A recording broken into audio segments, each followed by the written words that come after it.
네, 안녕하세요. PR 173 주성훈입니다. 오늘 제가 발표할 내용은 이제 화학 분야에서 이제 딥러닝을 적용한 내용인데요. 이제 Automatic Chemical Design Using a Data-Driven Continuous Representation of Molecule이라는 제목의 논문입니다. 2018년에 나온 논문인데 이 분야에서는 좀 어찌 보면 대가 교수님이 아스프로 구직이라는 대가 교수님이 딥러닝 쪽에 이제 쓴 논문이라서 300번 정도의 많은 사이테이션이 된 논문이고요. 이제 그 오토인코더 중에 VAE를 이 케미컬 스페이스 리프레젠테이션으로 이용한 논문입니다. 자, 먼저 리서치 백그라운드를 말씀드리겠습니다. 이 논문이 갖고 오는 제일 큰 이제 이 논문을 왜 했는지 이유는 이 케미컬 스페이스가 엄청 넓고 크기 때문인데요. 이 논문의 첫 문장인데 이 드럭이나 이제 머터리얼을 디자인하는 거에 있어서의 목표는 이제 우리가 원하는 특성을 갖고 있는 새로운 몰레큘을 이제 디자인하는 것이 되겠습니다. 그런데 여기 보시면은 이 가능한 이제 우리가 만들어낼 수 있는 분자의 가능한 경우의 수는 이제 10의 60승으로 굉장히 크고요. 그래서 이거를 케미컬 스페이스라고 부를 정도로 굉장히 가능한 화합물의 경우의 수가 굉장히 큽니다. 그래서 그 안에서 우리가 원하는 특징을 갖고 있는 몰레큘을 새롭게 찾아내는 것은 정말 어렵다고 할 수가 있죠. 이렇게 보시면 이게 드럭을 개발하는 이제 그 단계라고 볼 수 있는데요.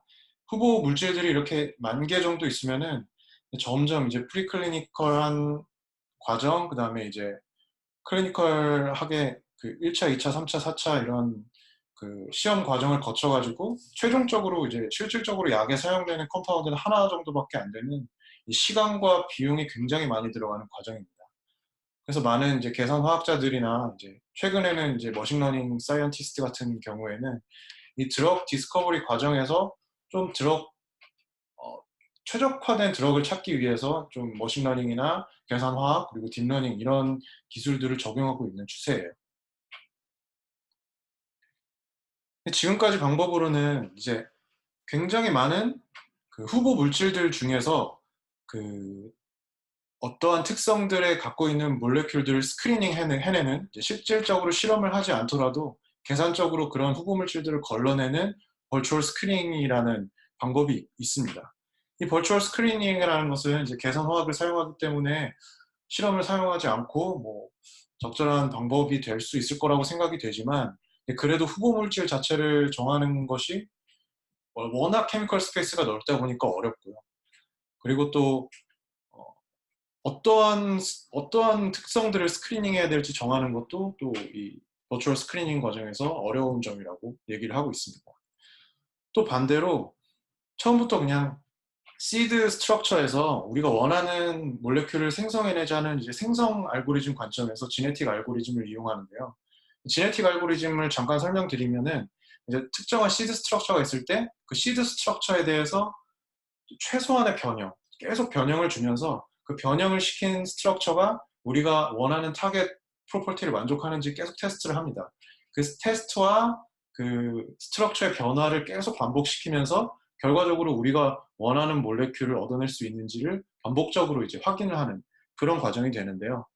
이런 방법 같은 경우에도 이제 시드 스트럭처에서 몰레큘 구조를 바꿔주는 과정이 핸드크래프트 룰을 이용해야 되고 또한 여기서 그 생성된 몰레큘을 평가하는 데에도 다양한 이제 핸드크래프트 룰들을 적용해야 되기 때문에 성공적으로 몰레큘을 생성해내려면 너무 많은 핸드크래프트 룰이 필요하다. 이렇다는 단점이 있습니다. 그래서 이 논문의 저자들은 이렇게 디스컨티뉴어스한 몰레큘들, 이제 분자 각각을 보시면은 이 분자와 이 분자는 서로 이제 디스컨티뉴어스 하잖아요. 연속적이라고 볼 수가 없는데 이 각각의 분자들을 이런 컨티뉴어스한 벡터 스페이스에 매핑을 해서 그럼 이제 이 컨티뉴어스한 스페이스를 몰레큘 공간으로 삼고 이 공간 안에서 뭔가 새로운 몰레큘을 찾아보자 하는 이런 아이디어를 생각을 했습니다.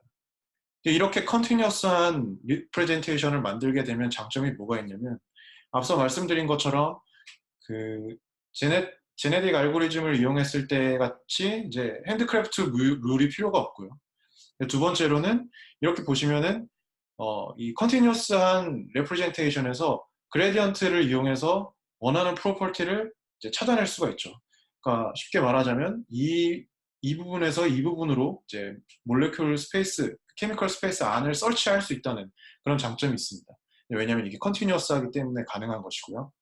그 다음에 이 정도 되는, 이게 좀 굉장히 과장해서 축소한 거지만 이 정도 소규모의 분자를 가지고 그 소규모의 분자들이 갖고 있는 구조적 특성이나 물질적 특성들을 딥러닝을 이용해서 학습을 시키면 굉장히 작은 트레이닝 셋을 이용했지만, 상대적으로 작은 트레이닝 셋을 이용했지만 굉장히 큰 케미컬 스페이스가 갖고 있는 전체적인 분자와 특성의 그런 상호작용들을 매핑할 수가 있어요. 그래서 이 작은 트레이닝 셋을 이용하더라도 굉장히 큰 몰레큘러 스페이스를 큰 케미컬 스페이스가 갖고 있는 정보들을 이 안에 매핑을 할 수가 있다 하는 이 세 가지 장점이 있기 때문에 이 저자들은 이 디스컨티뉴어스한 몰레큘들을 컨티뉴어스하게 매핑을 해야겠다라고 생각을 했습니다.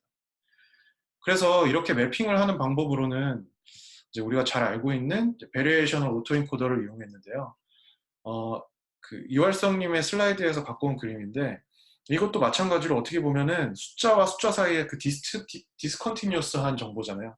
8과 5, 그다음 각 숫자들 사이에도 어찌 보면 디스컨티뉴어스하다고 볼 수 있는데, 베리에이션 오토인코더가 레이턴트 스페이스를 만들어주면은 이 레이턴트 스페이스 안에서는 컨티뉴어스하게 각 숫자 그림들이 갖고 있는 의미들을 매핑을 할 수가 있다고 보는 거죠.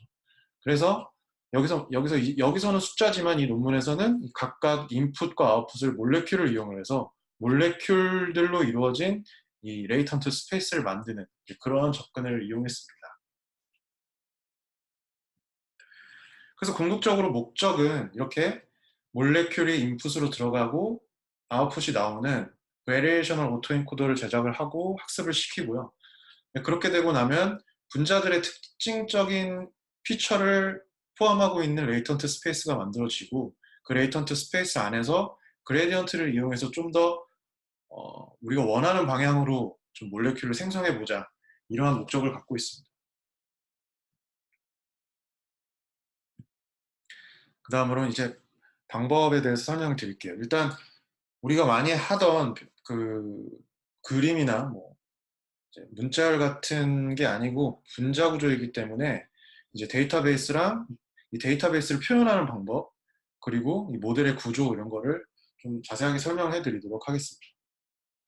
자, 먼저 이 학습한 데이터, 케미컬 데이터가 포함되고 있는 데이터베이스는 이 논문에서는 징크 데이터베이스라는 데이터베이스랑 QM9이라는 데이터베이스를 사용했습니다.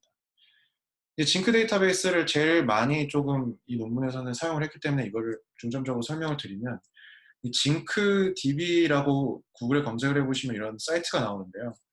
이 징크 DB 안에는 이제 굉장히 우리가 어, 상업적으로 이용 가능한 모든 그 분자들의 정보들을 담고 있는데요. 그 중에서도 이러한 크라이테리아를 만족하는 이제 분자량이 500 미만이고 이하고 로그 P라는 이제 용해도가 어느 정도 이하인 또 이러한 화학적인 정보들을 만족하는 드럭 라이크라는 또 서브셋을 또 만들었어요. 그 서브셋도 1700가지로 굉장히 사이즈가 넓지만, 이 저자들은 연구를 하기 위한 트레이닝 셋으로 25만 개만 샘플링을 해서 이 안에서 25만 개만 샘플링을 해서 트레이닝 셋으로 사용을 했습니다. 이걸 실제로 서브셋을 눌러보시면은 각각의 분자들을 다 이제 그 징크 아이디로 매핑을 해가지고 이 분자들을 선택하면 또 그 각각의 분자들을 갖고 있는 물리적 특성이나 화학적 특성 같은 걸 또 다 확인을 할 수가 있습니다.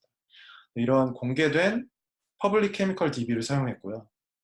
QM9DB는 이제 징크 DB보다는 상대적으로 좀 작은 데이터베이스인데 9개의 아톰으로 9개 아톰 미만으로 이하로 이루어진 분자들로 구성된 DB입니다.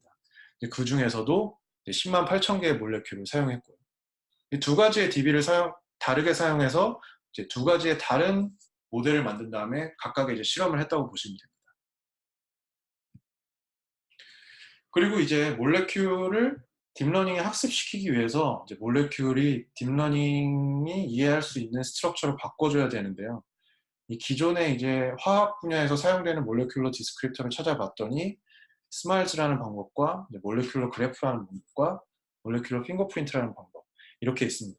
이 논문에서는 스마일즈를 사용했는데요. 스마일즈라는 것은 이 몰레큘의 구조를 결론적으로는 이런 직선이 아니고 그 시퀀스 형태의 문자열로 만들어주는 그런 인코딩 방식입니다. 이렇게 보시면은 이 몰레큘이 갖고 있는 이런 녹색을 백본으로 삼아서요. 각각의 색깔이 다른 부분을 브랜치 형태로 백본에 포함된 브랜치 이런 형태로 이제 쭉 선형으로 작성을 하는 거고요. 이 각각의 캐릭터는 원자, 뭐 나이트로젠이나 카본 이런 식으로 원자의 정보를 담거나 아니면 브런치의 정보를 담거나 아니면 이 연결, 그러니까 이중결합이냐, 뭐 단일결합이냐, 단일결합은 뭐 표시가 안 되고 이중결합이냐, 삼중결합이냐 이런 정보를 담고 있는 캐릭터를 쭉 시퀀셜하게 나열을 하는 방식이라고 설명하면 되겠습니다. 그래서 이 방식은 이렇게 보시면은 이제 문자열이라고 생각하면 되기 때문에요. 이 논문에서는 그 문자열을 오토인코더에 학습시키는 방법처럼 이제 1D 컨볼루셔널 뉴럴 네트워크를 인코더로 사용하고 디코더에서는 GRU, RNN인 GRU를 사용했습니다. 또 두 번째로 이제 몰레큘러 그래프는 이제 이 논문에서 쓰이지는 않았지만 몰레큘 자체가 이제 그래프 스트럭처라고 보면 되기 때문에 각각을 노드 엣지 스트럭처라고 생각해서 이것을 이제 그래프를 표현하는 그 인접 매트릭스나 뭐 그런 그래프 표현 방법으로 그 분자를 표현하는 방법이라고 보시면 되겠습니다. 이것은 이제 최근 들어 좀 많이 사용이 되고 있는 것 같고요. 그리고 이제 몰레큘러 핑거프린트는 가장 간단한 방법인데 한 분자가 갖고 있는 이제 세부적인 구조, 서브스트럭처들이 있는지 없는지에 따라서 각 비트를 표현하는 방법입니다. 예를 들어 이렇게 고정된 길이의 비트가 있으면 이제 각 비트는 특정한 이 분자 구조의 작은 부분을 의미하는 거죠. 그래서 만약에 이 부분에 있는 이 링이 있는데 이 링이 분자에 표현되어 있기 때문에 이 부분은 1로 마킹이 되어 있고요. 뭐 이 부분은 없기 때문에 아예 0, 뭐 여기는 있기 때문에 1 이런 식으로 고정된 길이의 벡터를 10, 10 이런 식으로 표시하는 방법이 몰레큘러 핑거프린트입니다. 이 논문에서 저자들이 말하기는 스마일즈를 사용한 왜 스마일즈를 사용을 했냐면 이렇게 스마일즈 스트링을 다시 원상복구하기가 좀 쉽고 이제 생성된 스마일즈가 이게 밸리드한지 인밸리드한지 테스트하기가 조금 간단하기 때문에 이 스마일즈를 사용했다라고 합니다. 그 다음으로는 이제 이 몰레큘 그 리프레젠테이션을 위한 베리에이셔널 오토인코더 모델 구조를 설명드리겠습니다. 간단하게 이렇게 설명된 그림은 이제 스마일즈가 들어가서 아웃풋이 나오고 인코더, 디코더가 있는 구조인데요. 인코더 같은 경우에는 이제 스마일즈를 원핫 인코딩을 해서 이런 2D 벡터로 표현을 했습니다. 근데 가로축 같은 경우에는 이 전체 데이터베이스가 갖고 있는 각각의 스트링, 이 만약에 BR 스트링이 있으면은 이쪽에 불이 들어오게 되겠고요. 예를 들어 C가 있으면은 C가 있는 부분에 이제 벡터가 온이 되는 이런 원핫 인코딩 방식을 사용했고, 이 문제는 스마일즈라는 게 분자의 사이즈나 이제 그 분자 사이즈에 따라서 스마일즈의 길이도 굉장히 가변적으로 나타나게 되는데, 그런 경우를 조금 해결하기 위해서 전체 데이터베이스 중에 가장 긴 스마일즈 스트럭처를 맥시멈 랭스로 잡고 이제 그거보다 좀 작은 그 스트럭처들은 그냥 제로 패딩을 해가지고 다 맥스 랭스 곱하기 전체 그 캐릭터 수, 이 고정된 배열을 사용하도록 다 이렇게 인코딩을 했습니다. 그 다음에 원디 컨볼루션을 했는데요. 원디 컨볼루션은 이제 특정 커널 사이즈가 있고 이제 필터의 수가 있는 이제 한쪽 방향으로만 쭉 훑어 내려가는 컨볼루션 연산을 한쪽 방향으로만 쭉 하는 그런 컨볼루션이라고 보시면 됩니다. 그렇게 컨볼루션 연산을 여기서는 세 개의 컨볼루션 레이어를 두고 그 다음에 이제 레이턴트 스페이스가 나오게 됩니다. 이 피겨는 제가 오늘 리뷰할 논문에서 나온 건 아니고요.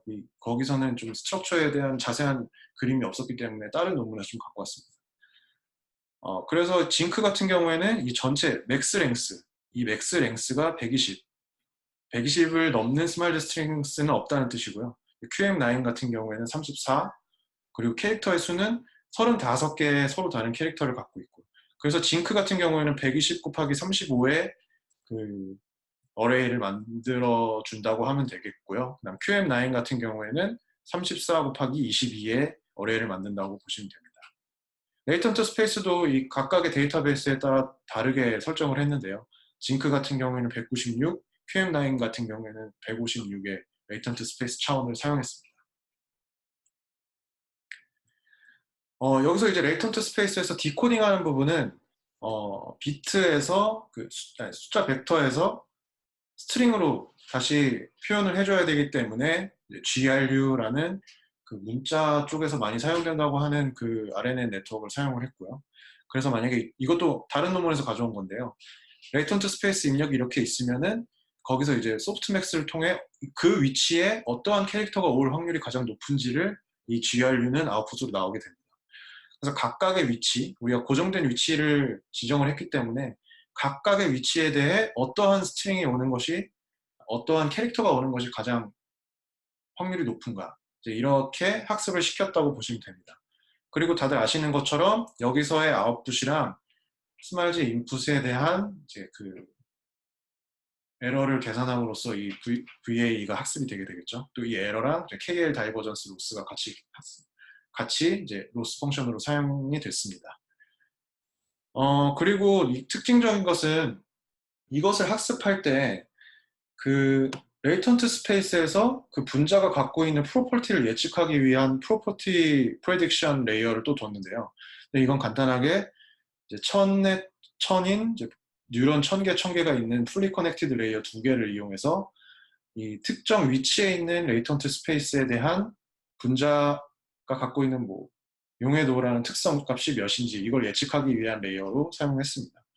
그래서 학습을 할 때는 그 VA의 로스와 이 프로퍼티 프레딕터 레이어 그 MLP의 그 로스를 같이 학습을 시켜서 레이턴트 스페이스를 학습시킬 때 이 프로퍼티 프레딕션 레이어도 같이 영향을 줄 수 있게 그렇게 만들었습니다. 그래서 실험 같은 경우에는 자 이제 세 가지를 주의 깊게 보시면 되는데요. 이제 몰레큘을 이용해서 레이턴트 스페이스가 컨티뉴어스하게 잘 만들어지는지를 첫 번째로 보시고, 두 번째로는 이 스페이스에서 프로퍼티 프레딕션이 잘 되는지를 두 번째로 보셔야 되고, 그리고 세 번째로는 이 만들어진 그 레이턴트 스페이스에서 그레디언트를 이용해서 좀 우리가 원하는 방향으로 그 원하는 프로퍼티를 원하는 프로퍼티까지 그 그레디언트를 이용해서 레이턴트 스페이스를 서치할 수 있는지, 그것을 이제 세 번째로 보셔야 됩니다.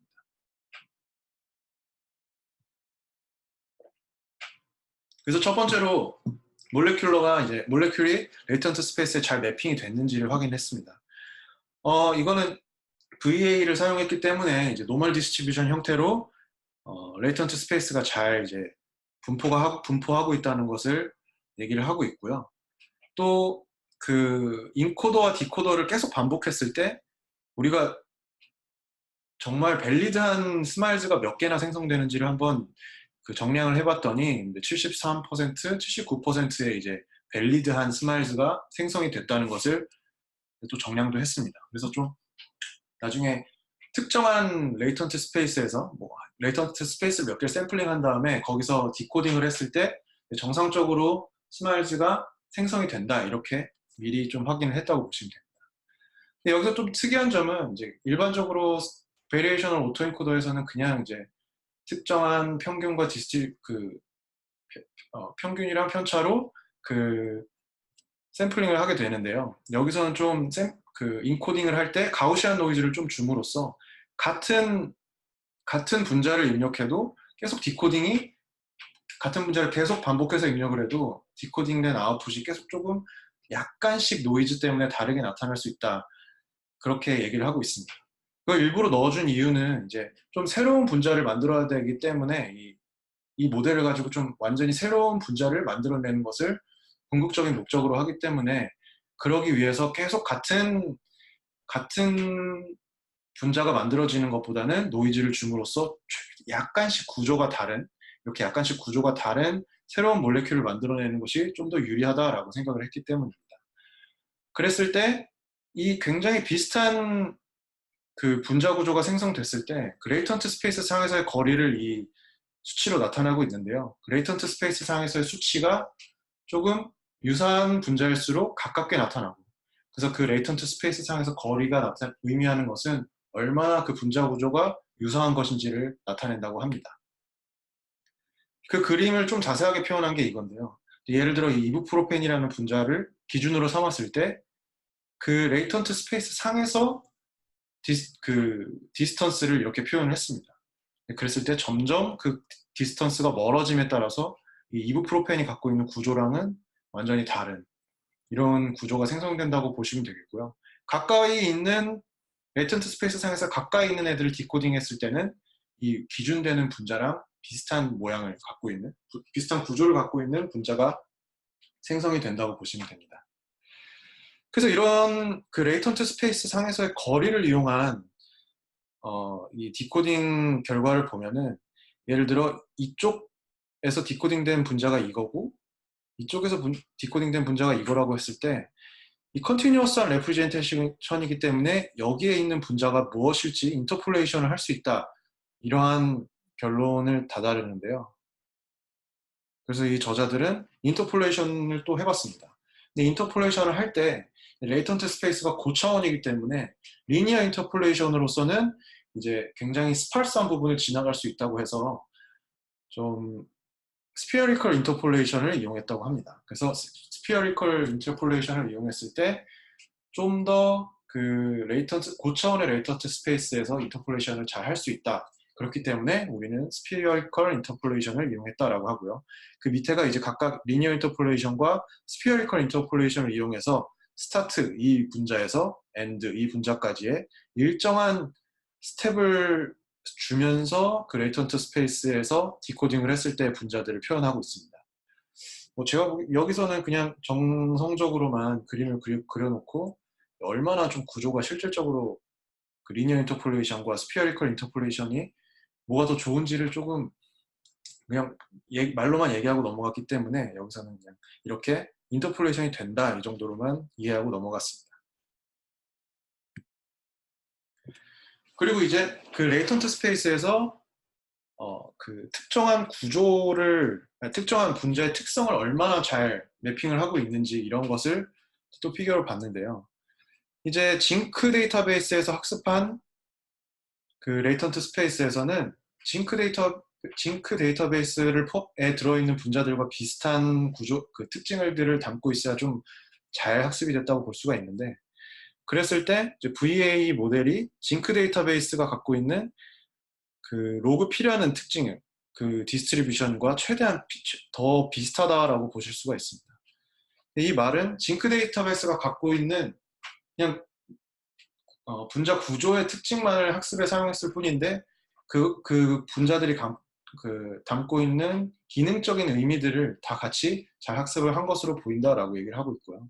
로그 P라든지 SAS라든지 QED라는 그 분자들이 갖고 있는 고유의 특징 값들을 잘 이제 그 원래 트레이닝 셋에 담고 있는 디스트리뷰션과 최대한 비슷하게 따라왔다, 이렇게 보시면 됩니다. 이 밑에 표는 이거를 이제 표로 나타낸 건데요. 여기서 여기서 유의 깊게 봐야 되는 점은 V에서 새롭게 샘플링한 데이터는 뭐 비록 징크 데이터베이스에서 트레이닝한 샘플들이지만 그 징크 안에 들어있는 애들은 5.8%밖에 안 되고요. 더 중요한 점은 이제 징크에서 없지만 밸리드한 분자가 7.0%로 이제 징크의 특성은 따르지만 징크에 없는 새로운 분자를 이 VAE를 통해서 만들어낼 수 있다. 이게 좀 중요하게 생각이 된다고 하고 있습니다. 여기서 이제 베이스라인으로 이용한 방법은 지네틱 알고리즘인데요. 지네틱 알고리즘 같은 경우에는 징크 데이터베이스를 이용하긴 했지만 징크 데이터베이스의 그 특징, 그 분자의 특징값과 좀 약간 차이가 나는 그 분자들을 만들어냈다는 것을 확인을 할 수가 있고, 그리고 좀 밸리드한 몰레큘을 생성하는 확률도 조금 제너레이티브 모델보다는 떨어진다라고 보시면 됩니다. 이 밑에 표는 QM9에서 한 번 더 똑같은 과정을 테스트를 해본 결과고, 또 이제 그 레이턴트 스페이스에서 프로퍼티 프레딕션 레이어를 추가함으로써 레이턴트 스페이스가 좀 더 그 프로퍼티의 의미를 같이 담고 있다라는 결과를 나타내는 그림입니다. 만약에 이제 프로퍼티 프레딕션 레이어가 없으면 그 레이턴트 스페이스 상에서 각각의 그 벡터가 의미하고 있는 그 특징 값들을 지금 나타낸 건데요. 로그피라는 특징을 이제 여기서 매핑을 해봤을 때 전체 그 스페이스에서 고루 좀 구분이 없이, 공간에 대한 구분이 없이 전체적인 로그피가 다 관찰이 된다는 걸 볼 수가 있습니다. 근데 여기서 만약에 프로퍼티 프레딕션 레이어를 붙이게 되면, 자, 여기서는 그 분자를 인코딩 했을 때 그 분자가 갖고 있는 특징 값이 어디에 이제 인코딩이 되는지를 찍어 본 건데요. 그랬을 때 이렇게 8이라는 그 로그피 값을 갖고 있는 그 벡터들이 이쪽에 조금 이쪽에 좀 치우쳐서 위치하게 됩니다. 또 여기서는 그 레이턴트 스페이스에서 샘플링을 한 다음에 거기서 그 샘플된 레이턴트 스페이스에서 프레딕션 레이어를 태웠을 때 그 예측된 결과값을 또 확인을 해봤는데요. 그 예측된 결과값이 우리가 처음에 이제 인풋 데이터를 넣었을 때 찍은 그 결과값이랑 굉장히 비슷하게 그 구조가 나타난다고 보시면 됩니다. 이 말은 레이턴트 스페이스를 이제 분자 구조를 갖고 있는 특징을 포함해서 이제 만들지만 거기에 더해져서 그 분자의 특징까지 같이 그 레이턴트 스페이스가 의미를 담고 있다 이렇게 보시면 됩니다. 이거는 그걸 수행했을 때 프로퍼티 프레딕션 모델이 얼마나 그 애큐러시가 정확한지를 좀 정량해서 나타낸 데이터고요. 트레이닝 셋 사이즈가 좀 커졌을 때 그 애큐러시가 굉장히 높게 나타나는 것을 확인할 수가 있습니다. 그렇기 때문에 이렇게 레이턴트 스페이스가 점점 매핑을 잘한다고 보시면 되겠습니다. 마지막으로 이제 몰레큘이 담고 있는 그 특징을 레이턴트 스페이스가 담고 있고요. 여기서 우리가 특정 스타트 벡터를 찍고 거기서부터 쭉 따라가서 분자를 생성해 봤습니다. 이건 이제 레이턴트 스페이스가 컨티뉴어스 했을 때 처음에 장점이라고 얘기한 게 그레디언트를 따라서 우리가 원하는 방향으로 그 분자를 이제 만들어낼 수 있다 이런 장점이 있다고 했는데요. 여기서 얘를 스타트 값을 이 점으로 하고 엔드 값을 이 점으로 했을 때 쭉 이 선을 따라서 그 레이턴트 스페이스 워킹을 해봤는데 여기서 이 피니시 점까지 점점 중간 패스는 이렇게 되고 그 다음 우리가 원하는 원하는 분자의 특징을 가장 잘 만족하는 피니시 값을 이렇게 그 그레디언트 베이스 옵티마이제이션 방법을 이용해서 얻어냈다 이렇게 보시면 됩니다. 이렇게 이제 우리가 하나의 분자를 찍어가지고 분자를 생성을 해낸 다음에도 그 그레디언트 베이스 옵티마이제이션 방법으로 우리가 그 원하는 특징을 가질 수 있도록 최대한 그 레이턴트 스페이스 상에서 움직일 수 있다 이런 장점을 갖고 있고요. 이렇다는 점은 이제 몰레큘을 생성할 때 드럭 디스커버리나 이제 새로운 분자 구조를 만들어내야 될 때 이 레이턴트 스페이스를 이용하면은 우리가 원하는 특징을 갖고 있는 분자를 새롭게 생성하는데 굉장히 큰 도움을 받을 수 있다. 이제 이런 식으로 이해를 하시면 되겠습니다. 네, 여기까지 결론을 말씀드리면요. 이 사람들은 이제 케미컬 스페이스를 익스플로링 할 수 있는 이제 새로운 방법을 개발한 것이 좀 중요하다고 생각을 하고 있고요. 이제 이런 것은 VAE라는 딥러닝 방법을 이용한 컨티뉴어스한 인코딩이 있기 때문에 이러한 것이 가능하다고 얘기를 하고 있습니다. 또한 이러한 결과물은 지금 여기 보신 이 논문에서 보신 리절트들 이외에도 새로운 이제 더 다양한 방법들에 적용을 할 수가 있고요. 특히 제가 마지막에 말씀드린 새로운 몰레큘을 디자인하는 방법에 대해서 이 컨티뉴어스한 리프레젠테이션을 적용할 수 있다라고 얘기를 하고 있습니다. 네, 제 발표는 여기까지고요. 들어주셔서 감사합니다.